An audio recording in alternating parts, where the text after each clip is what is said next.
آپ what's app face بک technology تک کے خلاف ہیں، لیکن کیوں؟ ایشیس اپنے سارے فرائض انجام دے رہا ہے، اس کا ٹیکنالوجی سے کیا لینا دینا؟ نہیں بھائی، میں اتنا خلاف تھوڑا ہی ہوں، پرانا سا ہے، اوپو کا ہے، لیکن یہ اسمارٹ فون ہے میرے پاس. ٹھیک ہے، اگر آپ ایک اور انداز سے سمجھنا چاہیں تو سمجھ لیں. ایک نوجوان نے ایک بزرگ کے سامنے اسمارٹ فون کے زیادہ فضائل بیان کرنا شروع کر دی. کیا فضائل اسمارٹ فون؟ زیادہ ہی ہو گیا تو کہا بیٹا بس ٹھیک ہے. نہیں حضرت بہت بڑی نعمت ہے. کہا گدھا بھی بڑی نعمت ہے. کہا یہ آپ نے بات کیا کر دی، بڑی عجیب بات کر دی. کہا بیٹا بات سنو، جب تک موٹر سائیکل گاڑیاں یہ سواریاں نہیں تھی، ہم کیا استعمال کرتے تھے؟ گھوڑے، گدھے، خچر، ایسے ہی تھا نا. تو ان کو سواری، ہاں بالکل صحیح بات ہے. تو بیٹا گدھے پر بیٹھتے تھے، گدھے کے اوپر بٹھاتے تھے؟ بولیں گدھے پر ہر وقت بیٹھتے تھے؟ نہیں. جب ضرورت ہوئی گدھا لیا اور ضرورت پوری گدھا چھوڑ دیا. تو بھائی ضرورت کے طور پر استعمال کرو نا. رات کو 2:36 پہ کون سی ضرورت ہے؟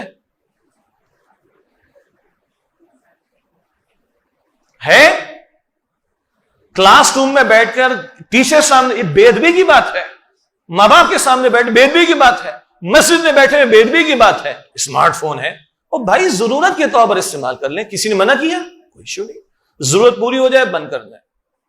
ضرورت کے طور پر لیں، اس کے اوپر سوار ہوں، اس کو اپنے اوپر گدھے کی طرح، ہاں ورنہ گدھے بنیں گے پھر ہم لوگ، معاف کیجیے گا. جہاں تک پیرنٹس کا رول ہے، خاص طور پر چھوٹے بچوں کے تعلق سے، کل پرسوں بھی کئی بات ہماری ہوئی تھی. آج ماں باپ اور بچوں کے درمیان گیپ بہت بڑھ گیا ہے.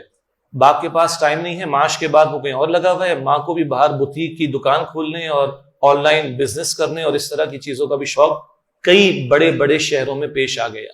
تو ماں باپ کی ذمہ داری ختم نہیں ہوتی. حدیث ہے ہر بچہ فطرت پر آتا ہے، توحید پر آتا ہے، اس کے ماں باپ اس کو یہودی، نصرانی، مشرک بناتے ہیں.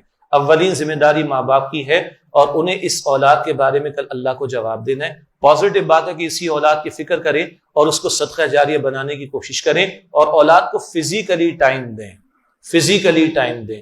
اور جو ہے نا، جو بچوں کے، چھوٹے بچوں کی بات ہو رہی ہے کہ ان کے اسائنمنٹس وغیرہ بھی اسمارٹ فون پر آتے ہیں.